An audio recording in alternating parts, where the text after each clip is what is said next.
Well, it is my pleasure to welcome President Thung Sen Sang to the White House and to the Oval Office for his first bilateral meeting with me. Tôi rất hân hạnh chào đón Chủ tịch Sang đến đây trong cuộc hội đối thoại song phương. This represents the steady progression and strengthening of the relationship between our two countries. Điều này đã biểu tượng cho cái sự hợp tác càng ngày càng mạnh mẽ giữa hai và những tiến bộ giữa hai nước. Obviously, we all recognize the extraordinarily complex history between the United States and Vietnam. Dĩ nhiên là chúng tôi cũng hiểu là giữa Việt Nam và Mỹ có những cái lịch sử rất là phức tạp. But step by step, what we have been able to establish is a degree of mutual respect and trust that has allowed us now to announce a comprehensive partnership between our two countries. Và do đó chúng tôi thấy có những bước mà chúng ta cần phải có những cái sự tương kính lẫn nhau và tin tưởng lẫn nhau để có thể tiếp tục một đối tác giữa hai nước. That will allow even greater cooperation on a whole range of issues, from trade and commerce to military cooperation to multilateral work on issues like disaster relief to scientific and educational exchanges. Điều đó sẽ giúp mở rộng những cái hợp tác trong nhiều lĩnh vực khác, ví dụ như là quân sự, về hậu quả thiên tai và khoa học và những cái vấn đề khác, lĩnh vực khác. What we've also discussed is the ways in which, through the Trans-Pacific Partnership, or TPP, both the United States and Vietnam are participating in what would be an extraordinarily ambitious effort to increase trade, commerce, and transparency in terms of commercial relationships throughout the Asia-Pacific region. Hai bên chúng tôi cũng đã thảo luận về vấn đề quốc phòng, về vấn đề TPP, và chúng tôi sẽ cố gắng để làm sao mà tăng cường những cái thương mại, hợp tác thương mại và tính cách minh bạch hơn trong những cái lĩnh vực này. And we're committed to the ambitious goal of completing this agreement before the end of the year, because we know that this can create jobs and increase investment across the region and in both of our countries. Và chúng tôi đã có quyết tâm là kết thúc cái hiệp định này trước cuối năm nay, giúp chúng tôi tăng cường công ăn việc làm và đầu tư. We discussed the need for continued efforts to resolve peacefully maritime issues that have surfaced in the South China Sea and other parts of the Asia-Pacific region. Chúng tôi đã xác định là sẽ tiếp tục hợp tác để giải quyết một số vấn đề và hàng hải ở trong vùng châu Á Thái Bình Dương. And we very much appreciate Vietnam's commitment to working with ASEAN and the East Asia Summit in order for us to arrive at codes of conduct that will help to resolve these issues peacefully and fairly. Tôi hết sức tán thưởng những nỗ lực của Việt Nam làm việc với ASEAN để tiến tới một cái bản quy tắc COC để mà giải quyết vấn đề một cách ôn hòa, hòa bình. We discussed the challenges that all of us face when it comes to issues of human rights, and we emphasized how the United States continues to believe that all of us have to respect issues like freedom of expression, freedom of religion, freedom of assembly, and we had a very candid conversation about both the progress that Vietnam is making and the challenges that remain. Cả hai bên chúng tôi đã đặc biệt đề cập đến vấn đề nhân quyền, và chúng tôi hiểu là trong cái tinh thần tương kính đó, chúng tôi đã có nhắc đến vấn đề tự do về phát biểu, tự do ngôn luận, tự do tôn giáo và tự do lập hội, và đôi bên đã có cam kết sẽ có những tiến bộ để giải quyết những cái thách thức đó. We both reaffirmed the efforts that have been made to deal with war legacy issues. Hai bên đã xác định là sẽ có những nỗ lực để giải quyết những di sản của chiến tranh.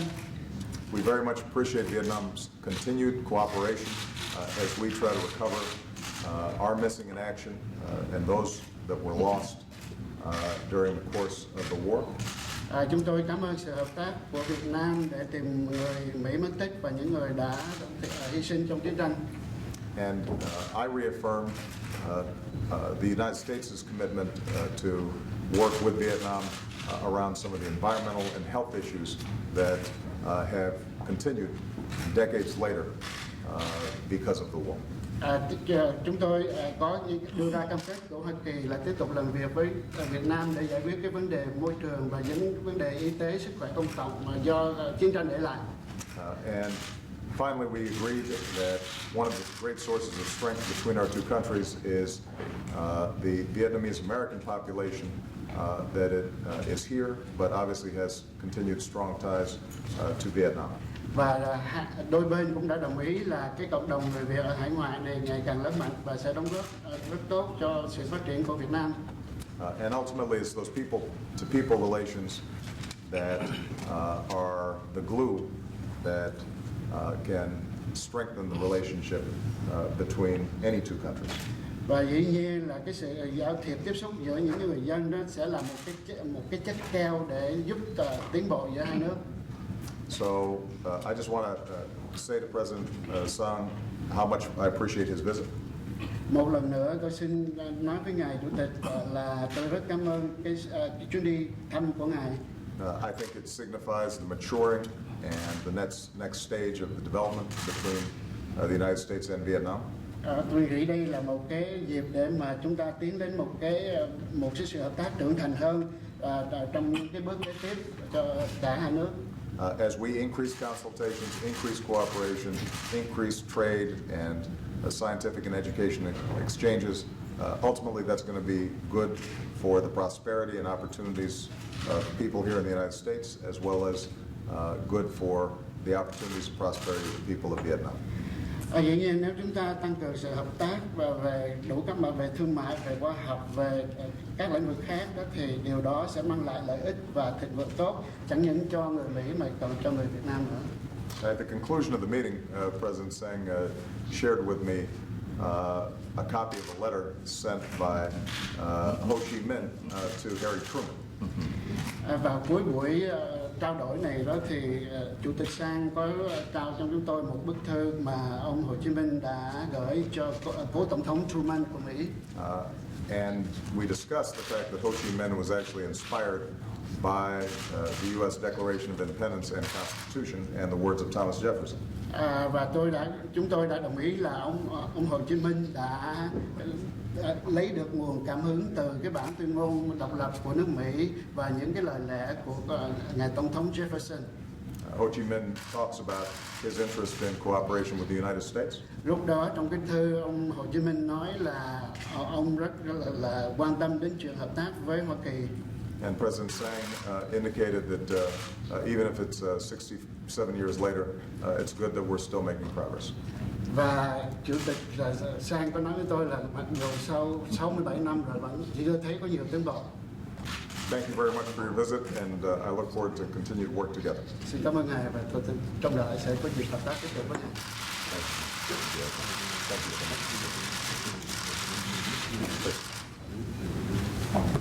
Thưa ngài Tổng thống Obama, thưa quý bà quý ông. President Obama, ladies and gentlemen. Một lần nữa tôi chân thành cảm ơn lời mời của ngài mời tôi thăm chính thức Hoa Kỳ và cảm ơn sự đón tiếp hết sức là nồng nhiệt của các bạn trong ngày hôm qua suốt quá trình chúng tôi làm việc tại Hoa Kỳ. Once again, I would like to thank you, President Obama, for your kind invitation extended to me to visit the United States, as well as the warm hospitality that you have extended to me over the past couple of days while I'm here in the US. Chân thành mà nói thì tôi và ngài Tổng thống Obama vừa có một cuộc hội đàm hết sức là thẳng thắn, xây dựng, hết sức bổ ích và hết sức có hiệu quả. To be frank, President Obama and I had a very candid, open, useful and constructive discussion. Với những cái sự tiến bộ đã đạt được trong suốt 18 năm qua, kể từ hai đất nước chúng ta tiến hành bình thường hóa quan hệ cho đến nay, đã đến lúc hai nước cần xác lập một cái khuôn khổ quan hệ đối tác toàn diện làm cơ sở cho sự phát triển mạnh mẽ trên các lĩnh vực trong thời gian tới của hai nước của chúng ta. Given the progress of our bilateral relationship over the past 18 years, it is time now to form a comprehensive partnership in order to further strengthen our relations in various areas. Chúng tôi đã bàn một cách cặn kẽ và sâu rộng trên các vấn đề quan hệ về chính trị đối ngoại, về vấn đề khoa học công nghệ, về giáo dục đào tạo, vấn đề an ninh quốc phòng, về vấn đề khắc phục hậu quả chiến tranh để lại, về vấn đề khắc phục về vấn đề môi trường, về vấn đề người Việt Nam sinh sống tại Hoa Kỳ, cũng như những vấn đề về quyền con người và vấn đề về vấn đề Biển Đông.